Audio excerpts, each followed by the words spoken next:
안녕하세요. 저는 50대 어여쁜 20대 딸아이 엄마입니다. 저에게는 세상에서 가장 귀중한 딸이 한 명 있습니다. 20여 년을 홀로 아이를 키우면서 살아왔지만 아이가 크는 동안 한 번도 말썽을 피우거나 힘들게 해본 적이 없었어요. 그런 아이 덕분에 너무나 행복하고 마음 편하게 잘 지내고 있습니다. 저는 어릴 적부터 할머니 손에서 자란 아이였어요. 어릴 적 엄마는 어디로 갔는지 행방불명되었고 아빠는 제가 갓난아이 때 돌아가셨습니다. 그러면서 자연스럽게 할머니 손에서 자라게 되었죠. 할머니는 동네에서 작은 음식점을 하셨는데 저는 대학을 가지 않고 그곳에서 같이 장사를 했습니다. 그 음식점 건물주 아들이 바로 남편이었어요. 남편은 처음 본 날부터 계속해서 저에게 만나달라고 쫓아다녔습니다. 남편은 정말 누가 봐도 멋지고 잘생긴 사람이었어요. 거기다가 집안까지 좋았기 때문에 역시 한눈에 호감을 가질 수밖에 없었죠.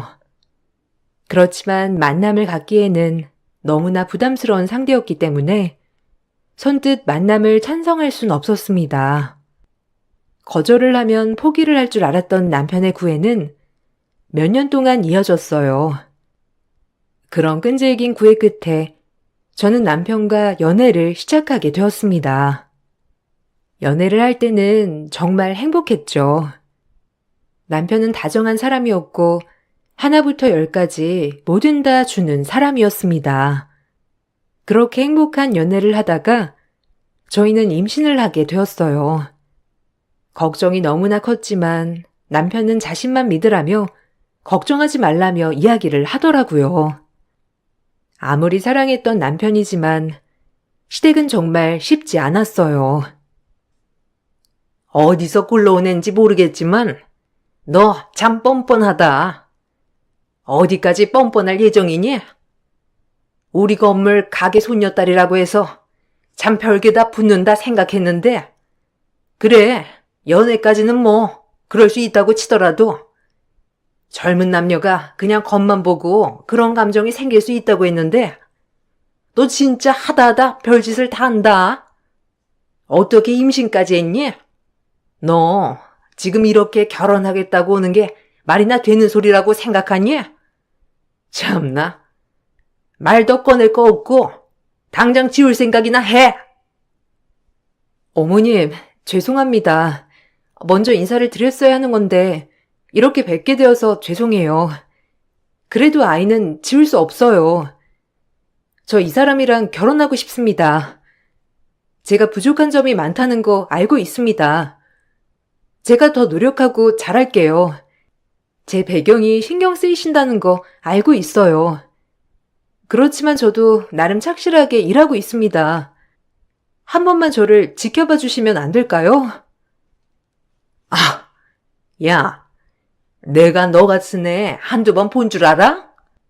우리 집 돈 보고 너 우리 아들한테 들러붙은 거잖아. 내가 네 꿍꿍이 속을 모르겠니? 좋게 말할 때 들어라. 뭔 생각으로 여기까지 와서 결혼 허락해달라고 하는지 모르겠지만 이렇게 할 필요도 없고 내가 바뀔 거라 생각도 하지 마. 나 더 이상 이따 일에 감정 소모하고 싶지 않거든. 그러니 돌아가.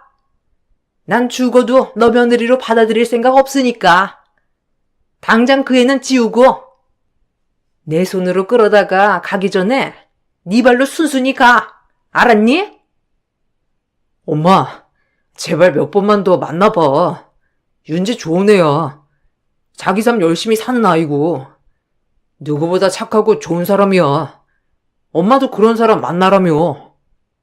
엄마가 배경만 보고 사람 선택하는 거 아니라고 했잖아. 그리고 윤지 지금 배경보다 훨씬 더 좋은 사람이야. 그니까 반대만 하지 말고 그냥 좀 만나봐. 장훈아, 내가 했던 말은 아유, 이거사. 잘하는 배경이 사람을 만드는 거야. 그 나이 먹도록 그걸 모르니?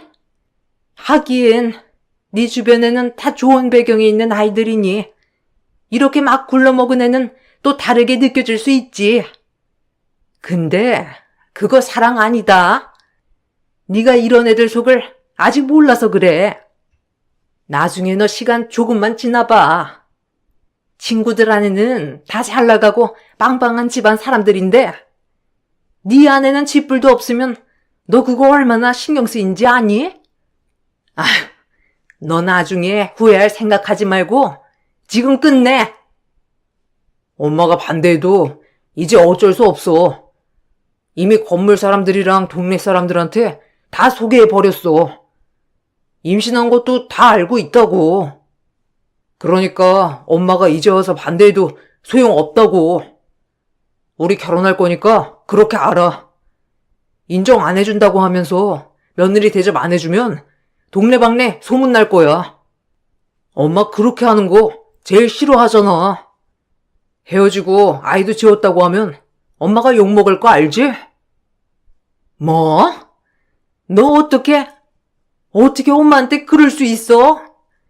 엄마가 어떻게 쌓아올린 건데 네가 어떻게 그렇게 할 수가 있냐고? 너 정말? 아휴, 일단 그럼 알겠다. 윤지라고 했니? 너 내가 두고 볼 거야. 완전히 받아들인 거 아니니까 그거 알고 있거라. 남편은 시댁에서 반대를 할 것이라 생각을 했는지 시모를 찾아뵙기도 전에 먼저 동네 사람들에게 저를 인사시켰습니다.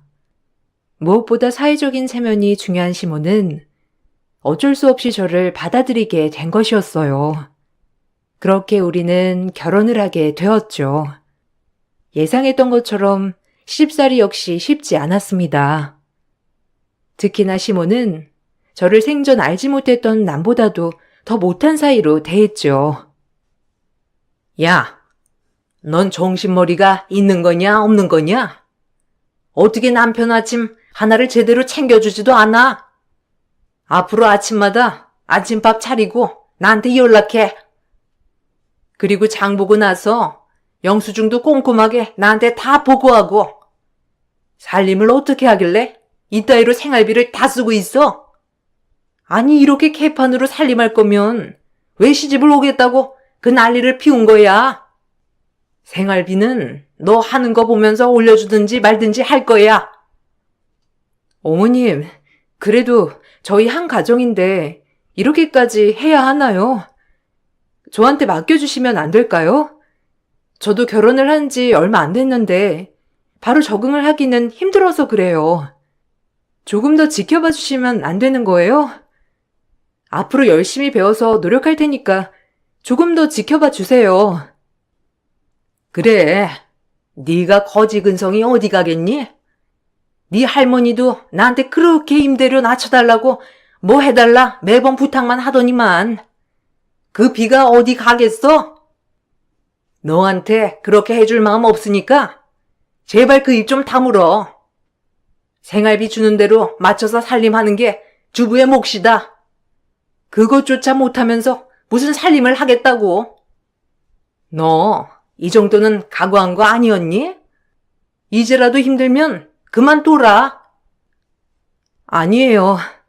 그렇지만 저도 밖에서 일하고 있는 사람이에요. 매번 안침밥을 새로 짓고 반찬도 다 새로 하기는 너무 힘들어요. 그러면 어머님, 아침마다 아침밥 새로 하는 것만 좀 봐주시면 안 되나요? 그런 거 아니면 저도 열심히 노력해서 맞춰볼게요. 아니, 아침밥도 안 챙겨줄 거면 왜 결혼을 한 거야? 너 진짜 우리 집 돈 보고 결혼한 거니? 너네가 시키는 대로 안 하면 끝까지 너 돈 보고 결혼한 애로 생각할 거니까 그렇게 알아. 그런 말 듣기 싫으면 이 정도는 할 정성 보여야 되는 거 아니니? 우리 아들이 꽁돈 버는 것도 아니고 버젓이 내 밑에서 일하면서 돈 벌고 있는데 내가 이 정도는 봐야 하는 거 아니야? 네가 살림하는 돈도 결국에는 내 주머니에서 나가고 있는 거잖아. 그럼 내가 시키는 대로 다 해야 하는 거야. 긴 말할 필요 없고 지금부터 내가 하는 말 따르지 못할 거면 당장 나가. 시모는 제가 일을 하고 있는 상황에서도 아침밥을 꼭 해야 한다고 요구를 하셨습니다. 그것도 매일 아침마다 새로 밥과 반찬을 싹 해서 차려야 했죠.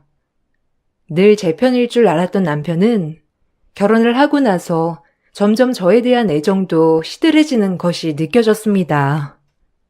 남편은 시모 밑에서 일을 하고 있었는데 접대를 한다는 이유로 밖에서 사람들과 유흥에 가서 새벽에 집에 오는 날이 많아졌고 그러다 보니 가정에는 소홀했어요.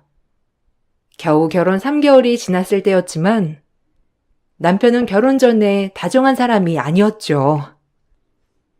여보, 요즘 너무 밖에만 있는 거 아니야?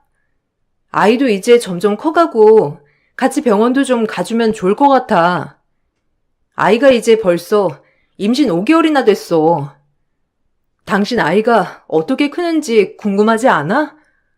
매일 새벽에 들어오고 아침에 나가니까 얼굴 보기도 너무 어렵네. 아이 태어나면 이제는 아이랑도 좀 시간을 보내야 하는데 이제부터라도 조금씩 줄여야 하는 거 아니야? 야, 네가 사회생활을 알기나 해? 네가 뭘 몰라서 그렇지. 이런 게 다 사회생활이야. 네가 바라는 대로 하면 나는 어떻게 돈을 벌라는 거냐? 내가 돈 안 벌면 네가 고작 버는 코딱지만한 돈으로 생활하라는 거야? 참나. 네가 나랑 결혼하니까 너도 잘난 집 딸이라 생각하고 있는 모양인데 지금 우리는 엄마한테 잘 보이지 않으면 답이 없어. 그러니 나도 열심히 접대하고 있는 거니까 내 사회생활에 터치하지 마. 아니, 그래도 요즘 너무 심한 거 아니야? 아무리 접대라고 해도 일주일 내내 접대하는 건 아니잖아. 들어보니 며칠은 그냥 친구들 만나는 것 같은데 그런 거라도 좀 줄여줘. 그리고 새벽에 들어와서 술주정 좀 그만 부리고 새벽에 깨어나면 잠 못 자는 거 당신도 알잖아. 나도 새벽부터 일어나서 당신 밥 차리고 출근도 해야 하는데 그렇게 하면 하루 온종일 피곤하고 힘들어. 바깥에서 일하고 온 남편 마주도 안 하는 아내가 세상 어디에 있어? 내가 놀다가 들어온 것도 아니고 나도 진짜 죽을 맛이다. 술 마시는 게 어디 쉬운 줄 알아? 다른 사람들 비위 맞춰야 되고 싫은데 억지로 웃으면서 대해야 하는데 넌 그게 쉬울 것 같아? 하긴 뭐 네가 뭘 알겠냐. 사회생활 안 해본 티가 여기에서 나오는 거다. 엄마가 이래서 환경이 중요하다고 했는데 아휴 됐다. 너랑 무슨 말을 더 하겠냐? 왜 또 말을 그렇게 해? 다른 것도 아니고 지금 임신 중이잖아. 아이도 태어날 텐데 이제 당신 아기 아빠야. 근데 당신 총각 때랑 다를 바 없이 지금 행동하고 있으니까 하는 말이잖아. 하지 말라는 게 아니고 좀 줄여달라고 하는 것도 무리한 부탁인 거야? 아니면 일찍 들어올 수도 있잖아. 그러니까 내가 더 열심히 사회생활 하는 거라는 거 생각 안 하냐? 내가 이렇게 열심히 안 하면 돈은 벌 수나 있고 이런 것도 하나 생각 안 하고 있으니 네가 엄마한테 인정이나 받을 수 있어? 좀 생각이라는 걸 좀 제대로 하고 살아라. 남편은 매번 새벽까지 술을 마시며 들어왔지만 자제해달라는 저의 부탁에도 사회생활 해보지 않았던 저는 이해하지 못하는 일이라며 오히려 저를 나무랐습니다. 이후로 스트레스가 심해서 밥도 제대로 먹지 못했고 조상기가 있다는 말도 듣게 되었죠. 더 심해지면 입원을 해야 할지도 혹은 좋지 않은 일이 생길 수도 있다는 말을 듣고 나서는 어머님께 말을 꺼내게 되었습니다. 어머님, 저 조상기가 있어서 아침밥은 무리인 것 같아요. 안 그래도 어머님께 말씀드리고 싶은 게 있어서요. 요즘 남편이 매일 접대한다면서 새벽까지 술 마시고 들어와요. 근데 그게 다 접대는 아닌 것 같고 친구들이나 지인들 만나서 오는 것 같아서요. 매번 그렇게 나가서 늦게 들어오는 것도 힘들고, 새벽에 와서 자꾸 저를 깨우니까 잠도 못 자고 힘드네요.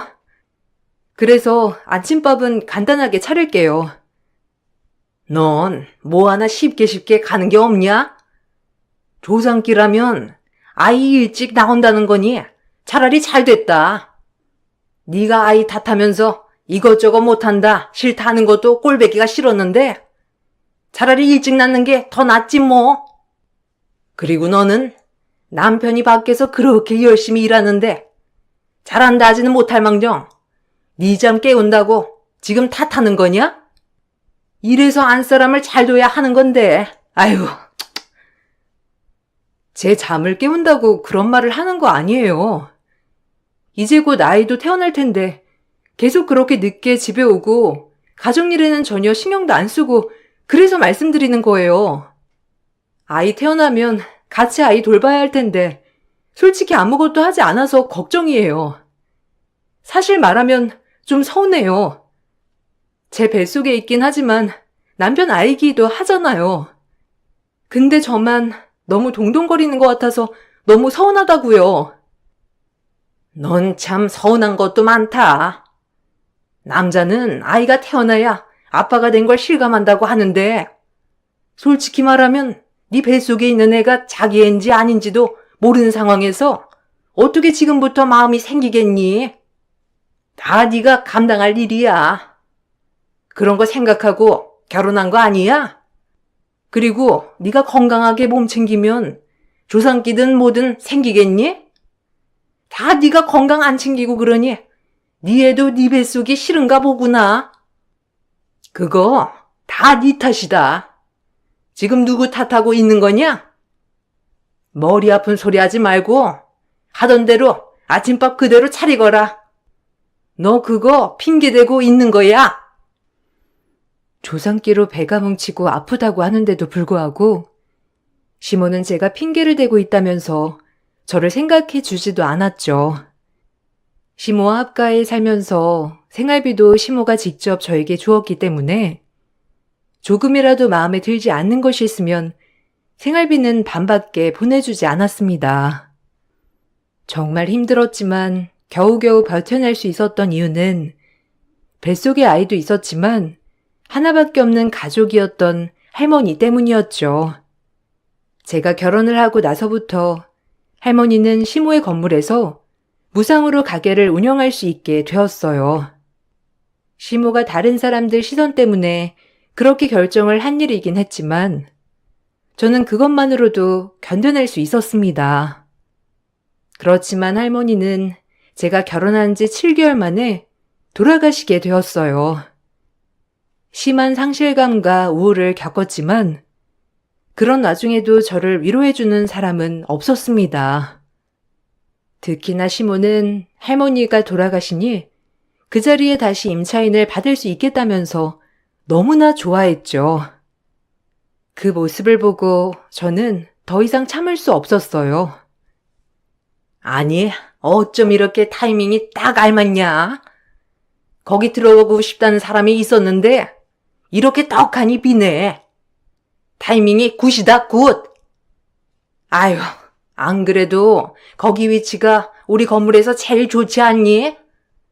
탐내는 사람이 한둘이 아니었는데 제일 돈 많이 벌 수 있는 곳을 내가 어쩔 수 없이, 정말 어쩔 수 없이 공짜로 줬으니 내가 아주 그냥 사람들한테 말도 못하고 소가리만 했다. 암튼 잘 됐다. 이제는 사람 받을 수 있으니.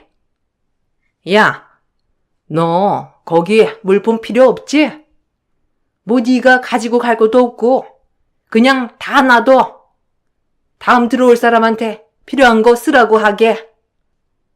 네? 어머님, 그래도 할머니가 1년은 계약했잖아요. 그리고 거기 자리에 그냥 제가 쭉 하면 안 돼요?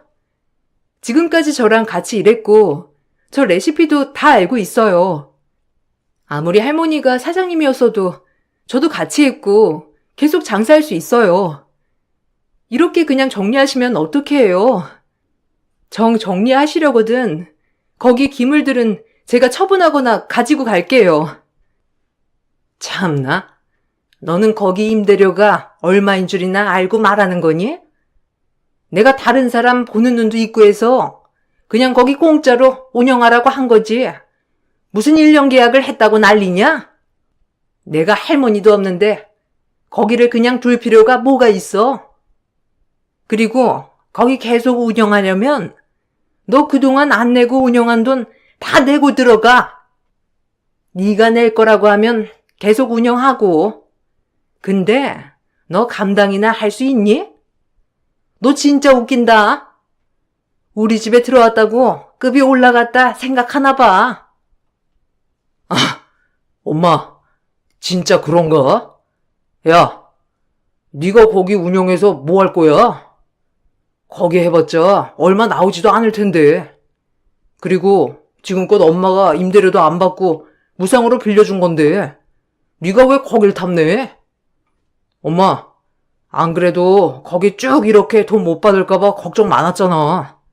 할머니 안 계시니 이제 다행이네. 그러게 말이다.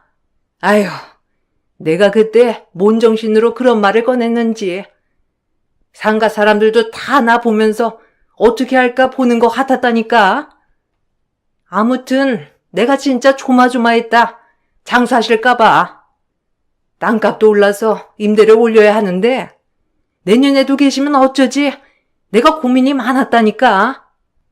근데 아주 딱 타이밍 좋게 가셨네. 참 그래도 나한테 도움이 되시긴 하시네. 네? 어머님, 뭐라고요? 여보, 어머님, 지금 그런 말이 나오세요? 할머니 돌아가신 지 일주일도 안 됐어요.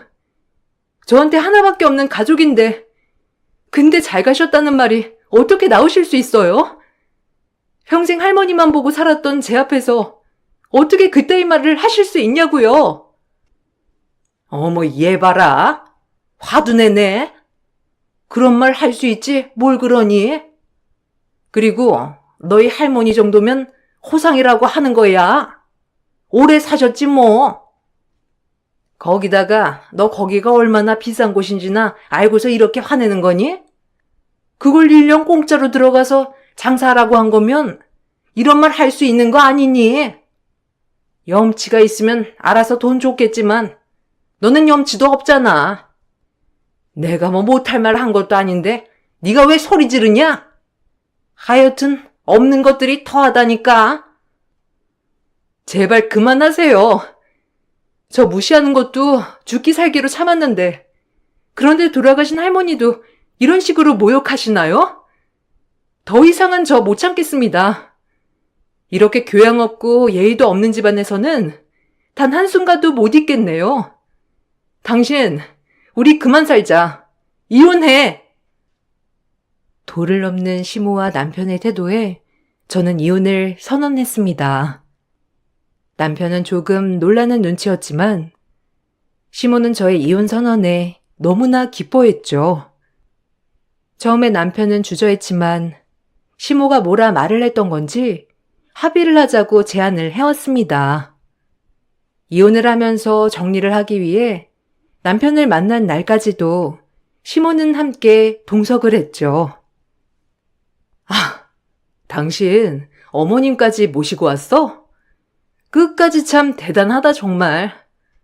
어쨌든 아이는 내가 키울게. 어차피 당신이 아이 키울 수 있는 것도 아니고 어머님이 키우실 것도 아니잖아. 양육권은 내가 가지고 갈 테니 당신은 양육비만 보내줘. 네가 제정신이 아니구나. 어디다 대고 양육비를 달라고 하니? 얘가 돈이 어디 있다고? 그리고 네가 싫어서 나가는 거 아니니? 그러면서 어떻게 뻔뻔하게 돈을 달라고 해? 그래, 어디 한번 해보자. 양육비 줄 테니까 그러면 네 할머니가 무상으로 운영했던 가게 거기 임대료 그거 네가 줘. 그리고 가게 수리해야 할 것도 많으니까 그 수리비도 네가 다 내고. 안 그러면 나 고소할 테니 그렇게 알아. 네? 무슨 소리 하시는 거예요? 이미 무상으로 운영하시기로 다 약속하고 운영하고 있었던 거잖아요. 거기다가 할머니 돌아가시기 전에 이미 싹 다 점검받고 수리하고 리모델링 했던 거 기억도 안 나세요? 할머니가 그래도 무상으로 임대받는 건 염치 없다고 리모델링비는 다 내셨잖아요. 근데 갑자기 돌아가셔서 안 그래도 제대로 써보지도 못했는데 근데 어디서 수리해야 한다는 거예요? 그건 네 할머니 취향으로 리모델링 한 거잖아. 어디 내 의견 들어간 곳이 있니? 우리가 원하는 인테리어도 아닌데 다시 원상태로 되돌려야지. 아니면 네가 가서 다시 원상태로 되돌려 놓아. 그러려면 너도 돈 꽤나 들 텐데. 거기다가 임대료까지 네가 다 감당이나 되겠니? 그래서 하는 소리다. 양육비 받을래? 그럼 그거 다 배상하고 임대료도 내놓고 가고. 네가 안 내놓고 가도 네 자식 태어나면 걔한테 받지 뭐. 아이 키우는 건 엄마만이 아니고 아빠도 같이 해야 하는 겁니다. 근데 그걸 이런 식으로 지금 협박하는 겁니까? 당신들 악독한 건 내가 잘 알았지만 이 정도로 최악인 줄은 몰랐네요. 아이에 대한 친권, 양육권 다 포기하는 걸로 알겠습니다. 남편은 끝까지 시모의 말만 들었고 양육비는 절대로 줄 수 없다고 했습니다. 거기다가 이미 고액의 변호사까지 선임을 해 제가 이혼 소송을 한다면 철저하게 대응을 한다고 협박을 했죠. 주변의 도움을 받을 수 있었던 것도 아니었던 저는 결국 남편이 내주는 푼돈을 가지고 집을 나오게 되었습니다. 이대로 무너질 수 없었던 저는 할머니가 조금씩 모아둔 돈을 가지고 생전 처음 가보았던 지역에서 떡볶이 가게를 열었죠. 가게를 열고 나서 얼마 지나지 않아 아이를 출산하게 되었고 겨우 일주일 만에 다시 가게 일을 보게 되었습니다. 가게 안쪽으로 단칸방이 있어 그곳에서 생활을 하면서 그렇게 20년이란 세월을 보내게 된 것이었죠. 20년의 세월을 장사하다 보니 어느덧 가게 건물도 제 소유가 되었고 체인점으로 오픈도 하게 되었습니다. 그렇게 탄탄대로를 달리고 있던 중 어느 날 어디서 많이 봤던 얼굴의 사람이 가게로 찾아왔더라고요. 처음에는 누구인지 가물가물했지만 이내 찡그리는 얼굴을 보고선 단박에 떠올리게 되었습니다. 바로 시모였죠. 난 또 주변에서 하도 맛있다고 칭찬하길래 한번 먹어보려고 왔는데 이게 뭐야? 아휴, 하자 있는 게 가자품을 만들지. 고작이 있다 이 음식을 먹으려고 여기까지 왔다니. 나도 참, 너는 여전하구나. 음식도 형편없고 사는 것도 형편없네. 잘 산다고 소문이 나서 궁금해 왔다. 그런데 이런 걸로 궁금해할 필요도 없는 것 같구나. 딸애니? 네 팔자 안 닮아야 할 텐데. 20년 만에 나타나서 이렇게 막말까지 퍼부으시는 거 보니 여전하네요. 여전히 무리하신 걸 보니 건강에도 이상이 없으신가 봅니다. 역시 욕을 먹으면 건강하게 오래 산다는 말이 있는데 딱 그쪽한테 어울리는 말인 것 같네요. 너 말 다 했어? 이게 잘 나간다고 하니까 네 인생이 정말 잘 나가는 것 같니? 참 웃겨 죽겠다. 빌빌거리면서 바싹 엎드려 살던 네가 이제는 사장이라고 이렇게 고개 빳빳하게 들고 사는 게 나는 너무나 가소롭고 어처구니가 없구나. 네 옛 모습을 보면 널 따르는 사람들이 얼마나 있겠니? 그걸 알고 있는 내가 참 널 보니까 네 실체를 까발려야 되겠다. 네 하자를 알아야 될 텐데. 내 하자는 당신 같은 사람의 아들을 만났다는 거죠. 다행인 줄 아세요. 그 개판 같은 유전자 속에서 이렇게 너무나도 착하고 훌륭한 딸을 낳았으니 그거 당신 아들 아닌 내 덕이에요. 그건 알고나 하는 소리예요? 맘 같아서는 당신 피 하나도 남김없이 없애고 내 피만 채워주고 싶어. 네 그 더러운 피를 어디다가 넣겠다는 거냐?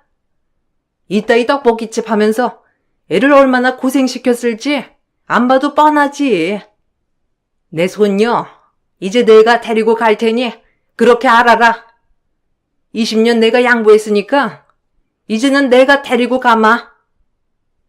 이 사람이 뭔 개소리를 하는 거야? 당신 손녀가 어디 있어? 얘는 내 하나밖에 없는 딸이야. 누구 맘대로 데리고 가겠다고 하는 거야? 당신이 뭔데? 당신이 뭐라고 내 딸을 데리고 가? 지금껏 양육비 한 푼 준 적도 없으면서 이제 와서 부모 노릇하겠다고 하지? 당신 아들한테 똑똑히 전해. 양육비나 제대로 주라고. 양육비 한 푼도 준 적 없으면서 이제 와서 부모 운운하면 내 손에 죽을 줄 알라고. 아비가 아비 노릇하겠다는 게 뭐가 잘못되었어? 역시 부모 밑에서 커본 적이 있어야 아비가 어떤 역할을 하는지 알지. 부모가 없으니 알겠니? 내가 이래서 하자 있는 애를 받는 거 아니라고 한 거다. 어쩜 20년이 지나도 넌 내 결정을 후회하게 만드는구나. 출신은 숨길 수가 없네. 지금 우리 엄마한테 뭐라고 짓거리시는 겁니까? 당장 나가세요, 당장. 저한테는 할머니는 돌아가신 할머니밖에 안 계십니다. 저 아빠도 없고 평생 없어도 됩니다. 아빠고 뭐고 다 필요 없으니까 나가세요. 지금 안 나가시면 경찰 부르겠습니다. 참나, 너 참 딸 교육 잘도 시켰다. 그 어미의 그 딸이구나. 자식 교육을 도대체 어떻게 시켰길래 버르장머리 없는 건 아주 쏙 빼닮았다. 환경이 사람을 만든다더니만 이따위 환경에서 제대로 아이가 컸겠니? 다음에 올 테니 그때는 아마 소장 받을 거다. 그거 각오하고. 시모는 제 딸을 데리고 가겠다고 엄포를 놓고 갔습니다. 20년 전처럼 무서운 것은 아니었지만 혹시라도 딸이 상처를 받았으면 어쩌지 걱정이 되었죠. 그렇지만 딸은 제가 생각했던 것보다 훨씬 더 야무지고 똑똑한 아이였습니다. 알고 봤더니 그동안 전 남편이 몇 번 아이를 만나왔다고 하더라고요. 그때마다 남편이 아이에게 양육비를 주겠다고 한 말도 모두 녹음을 해두었던 것을 알게 되었습니다. 그리고 그 이면에는 남편의 간암이 있었죠. 남편은 간암으로 이식이 필요한 상태였습니다. 그러다 보니 딸의 간이 필요했고 남편이 설득해서 안 되자 시모가 나서게 된 것이었습니다. 여기에 남편이 혹시라도 죽게 된다면 재산은 자연스럽게 딸애가 상속 1순위가 되기에 그것도 해결하기 위해 나선 것이었죠. 어느 날 딸은 저를 데리고 시모가 운영하고 있는 카페로 향했습니다. 시모는 본인 건물 1층에 카페를 운영하고 있었죠. 카페는 정말 잘 됐는지 사람들로 꽉 차 있었습니다. 그래서 시모는 저를 봐도 손님들이 있어 크게 뭐라고 하지 못했어요. 아니 너 여긴 왜 왔니? 난 우리 손녀딸만 보는 줄 알았는데. 아이고 우리 이쁜 손녀. 할머니 보러 와줘서 고맙구나. 그동안 아빠는 몇 번 봤다는 거 들었다. 잘했다 우리 손녀. 예쁘게도 컸구나. 네 아비랑 아주 쏙 빼닮아서 역시 잘 자랐어. 우리 아들이 참 너를 보고 싶어 했는데 이렇게 다 커서 만나게 되어서 아쉽구나. 그래도 이렇게 다시 만날 수 있게 되어 너무나 행복하단다. 할머니, 저 간 때문에 찾으신 거 아니에요? 할머니 아들, 제 아빠라는 사람 간암이라서 제 간 떼줘야 해서 찾으신 거잖아요.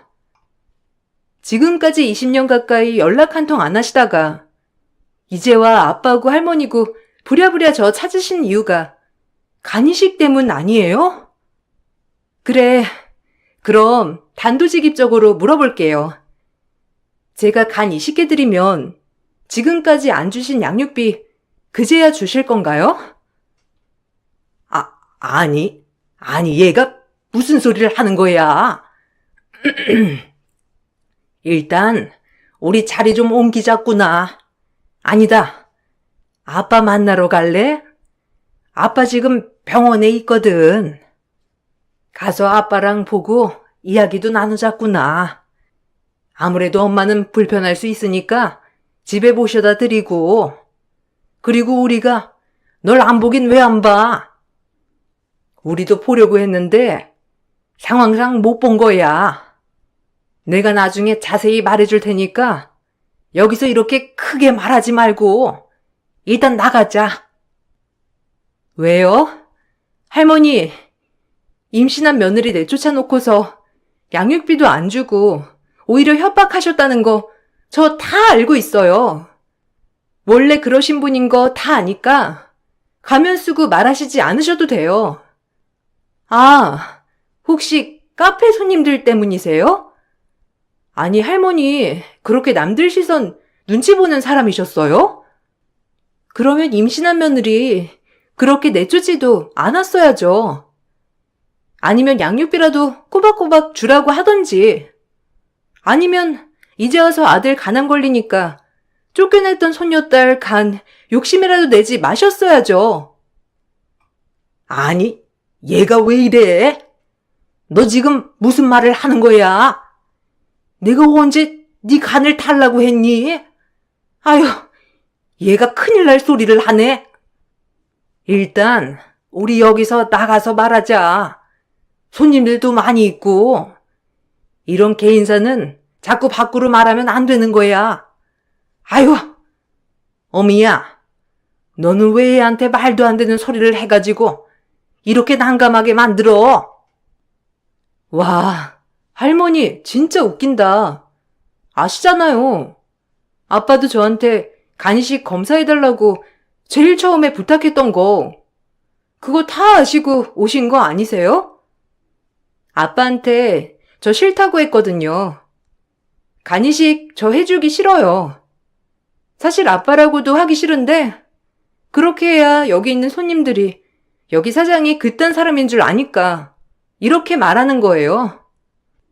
저 당신 아들한테 간이식 안 해줍니다. 검사도 안 받을 거고요. 그리고 상속은 깡그리 받을 거니 그렇게 알고 계세요. 아, 할머니 돈에 그렇게 집착하시니 잘 알고 계시겠지만 아빠 상속은 제가 1순위인 거 아시죠? 딸은 이미 시모가 카페를 운영하고 있다는 것도 그곳에 사람들이 많이 온다는 것도 모두 알고 있었던 것이었습니다.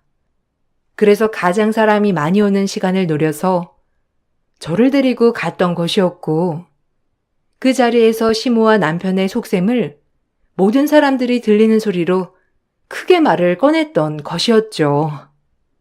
시모는 무척이나 당황했고 역시나 카페 손님들 때문에 큰 소리 한번 치지 못했습니다. 그렇게 저희는 당당하게 카페 문을 나섰죠. 그와 동시에 저는 그동안 받지 못했던 양육비 청구까지 모두 진행을 했습니다. 남편의 병은 시간이 지나면서 점점 더 심각해지고 간이식을 받지 못했는지 시모는 매일같이 애원하듯이 딸에게 연락을 하는 듯 했죠. 딸의 마음이 바뀌지 않자 결국 저에게도 미안하다며 연락이 오기도 했습니다. 저기, 내가 정말 미안해. 내가 과거에 지은 죄는 모두 받을게. 아마 지금부터 받고 있는 것 같아. 너희 간 뒤로 소문이 쫙 나서 지금 카페 손님들도 하나도 없어. 아침이면 뻔뻔하다 욕하는 쪽지들이 죄다 카페로 들어오고 이것까지 나 달게 받을 테니 제발 우리 아들 좀 살려줘.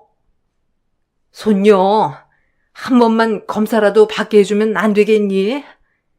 아들이 살아야 그래도 네 자식 양육비 그거 다 받을 수 있지 않겠어?